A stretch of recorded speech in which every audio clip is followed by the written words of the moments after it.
बताना थोड़ा सा इसके बारे में, कैसे करके आप पता करोगे? देखिए, आपने अगर एम्बुलेंस बुलवाई या आप वहां पहुंचे, आपने वहां क्या क्या एक्शन लिए? खाली एम्बुलेंस बुला के आपने बैठ गए, फिर क्या किया? फिर क्या किया? मेरा काम खत्म हो गया, क्योंकि लोग यही करते हैं, एम्बुलेंस बुलाई, काम खत्म हो गया, काम खत्म हो गया। भाई वहां भीड़ भी लगी हुई थी, आपने ऑर्गेनाइज किया क्विकली। अगर आप स्विमर थे, क्या आपने इतना करेज दिखाया कि आप उसको बचाने के लिए गए? ओके, आप स्विमर नहीं थे, तो आपने क्या बाकी रिसोर्सेज को वहां पे ऑर्गेनाइज किया? क्या आपने कोऑर्डिनेट किया फायर ब्रिगेड के साथ या और लोगों के साथ में? या आपने ये अनाउंस किया वहां पे कि भाई इनमें कौन कौन से ऐसे स्विमर, उनको मोटिवेट किया कि आप पानी में जाइए, मैं आपको हेल्प करता हूं, रस्सी बांधता हूं। आप 50 एक्शन ले सकते हो वहां पे, लेकिन वहां पर लोग जनरली ये बोल के छोड़ देंगे, जैसे एक्सीडेंट भी हुआ तो जनरली ये बोल के छोड़ देंगे कि सर वो I called for the ambulance. तो उनको लगता है कि, और ये चीज, ये जितने यूट्यूब के आपके टीचर है ना, चैनल, ये सब वो ये बताते हैं ना कि एक्सीडेंट हो गया तो एम्बुलेंस बता दो, काम खत्म हो गया, मतलब हाँ ये काम खत्म हो गया। ये वाला क्वेश्चन जब मैं अपने एसएसबी की कर रहा था ना, उस टाइम मेरे पास भी आया था, तो ये था कि ये बोल दो कि एम्बुलेंस आ गई तो काम खत्म हो गया। तो भाई एम्बुलेंस आ गई, काम खत्म हो गया, ये नहीं खत्म हुआ, काम नहीं खत्म हुआ। मेरे जैसा आयो इस पे आपसे 50 सवाल पूछ के इंटरव्यू खत्म कर देगा इस पे। I can finish off my interview on this question, and I will assess all 15 qualities from this. I will assess your logic, I will assess your reasoning, I will assess your effective intelligence, I will assess your social effectiveness, I will assess your empathy, which is social adjustment, I will assess your initiative, I will assess your determination, I will assess your organizing, and I will assess your courage also from this. अब बताइए, coordination, cooperation, मैं सब इसी incident से आपकी assess कर सकता हूं, सिंगल क्वेश्चन से, एक सवाल से, एक इंसिडेंट से। अब आपके लिए तो वो एक इंसिडेंट है कि सड़क के ऊपर कोई गिर गया, तो वो, क्योंकि वो आपने पढ़ा है ना, किताबों में भी कहीं लिखा होता है, पढ़ा होता है कि यार ऐसे में जवाब दे दो।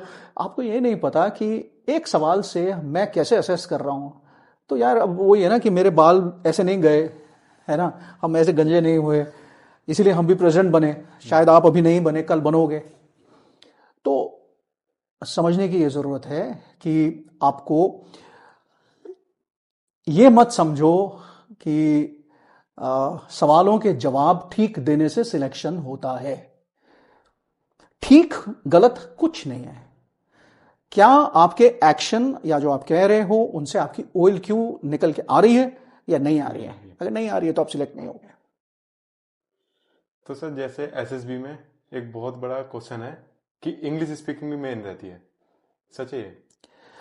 देखो, मैं बहुत सच इस बात का जवाब दूंगा आपको, और I will not lie. Please understand, defence services में हर तरीके के, हर रीजन से लोग आते हैं, right? And it is not essential that everybody understands Hindi, but generally English is a widely spoken language and a language, working language in the defense services is English. अब आप पे डिपेंड करता है आपके आईओ के ऊपर कि वो आपसे कितना हिंदी इंग्लिश में बात करता है, लेकिन पर्सनली आई फील इंग्लिश आना जरूरी है। It is essential that you should be able to communicate well in English, because tomorrow when you start working, this is going to be your normal working language. जवानों के साथ भी आज जो जवान आ रहे हैं वो ग्रेजुएट्स आ रहे हैं आपके पास में, इंजीनियरिंग ग्रेजुएट्स आ रहे हैं आपके पास में, and they also know the importance of this language. See, I'm not against Hindi, I'm not against this, but अगर कल आपका आईओ एक तमिलियन ऑफिसर है, साउथ से केरलाइट आके बैठा है, उसको हिंदी आती नहीं है, नहीं आती। अब आप बोलते जाइए हिंदी में। See the M is you're losing out ना। आप हिंदी इंग्लिश क्यों मेरे साथ कर रहे हो?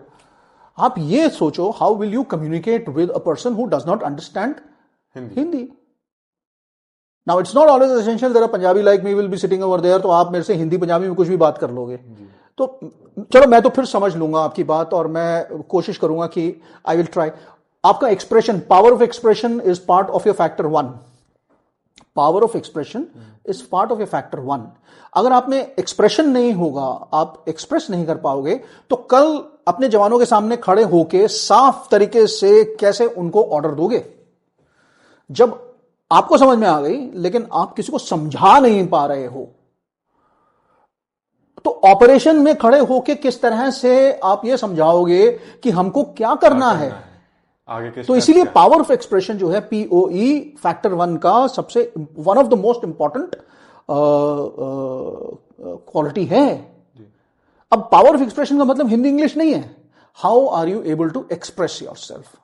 Okay, but the problem is you have to express it in a language which somebody else understands. You may be very good in a language, the other guy may not be good in that language. तो उसका क्या नुकसान है? उसका क्या नुकसान है? उसका कोई नुकसान है, नुकसान आपका है। तो आप डिसाइड करो कि आपने किस लैंग्वेज में बोलना है। मैं हिंदी इंग्लिश क्यों जाऊं? मैं तो ये कहता हूं, you should be able to explain yourself and you should be able to express yourself. Now do it, whether you want to do it in Hindi, English, the only thing is the other person must be able to understand. उसको समझ में आनी चाहिए। अब आपकी किस्मत खराब है, अगर उसको हिंदी नहीं आती तो भाई अब मैं what do I say in this? So Hindi English is not the point. The point is, are you able to express yourself well or not? Confidence main है। कॉन्फिडेंस, अब देखिए कॉन्फिडेंस भी अलग अलग तरीके से है। फेक कॉन्फिडेंस भी तो करते हैं लोग। That's what I'm saying ना, कि आपने नॉलेज नहीं है लेकिन आप अपने आप को सुपर स्मार्ट समझते हो, तो वो तो आप बहुत जल्दी धाराशायी हो जाओगे ना वहां पे फिर तो, क्योंकि वो जो सामने बैठा है वो अब मेरे जैसा तो फिर आपसे स्माइल करके बात करता है। मेरे कई दोस्त हैं जो जिनको हंसाना जो है वो मतलब बड़ा मुश्किल है, वो नहीं हंसते। अब वो इतने सीरियसली आपसे बात करेंगे कि आप 2 मिनट में आप वो हो जाओगे कि यार ये तो ना तो रिएक्शन दे रहे हैं, ना एक्सप्रेशन दे रहे हैं, ना कुछ दे रहे हैं, मैं ठीक बोल रहा हूं गलत बोल रहा हूं क्या, वो है ना कॉन्फिडेंस खत्म आपका। देखिए आपका कॉन्फिडेंस कैसे बढ़ता है? अब जैसे मैं आपसे बात करूंगा तो मैं आपसे बात करूंगा तो मैं बीच बीच में गुड, अच्छा, रियली यू डिड दैट। अब मैं आपसे इस तरह से कम्युनिकेट करूंगा तो आप में कॉन्फिडेंस बना रहेगा। अब मेरा एम भी यही है कि आप में कॉन्फिडेंस बना रहे, क्योंकि आप में कॉन्फिडेंस बना रहेगा तो आप खुलोगे मेरे से।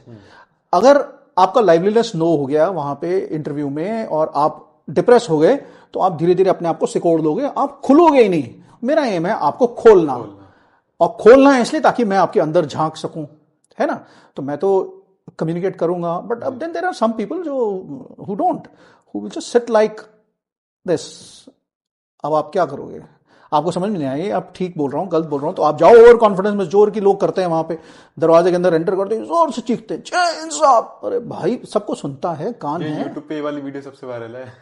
यूट्यूब पर सबसे ज्यादा वायरल है वीडियो, एंट्री करते सबसे तेज चिल्लाओ जय हिंद की। हाँ तो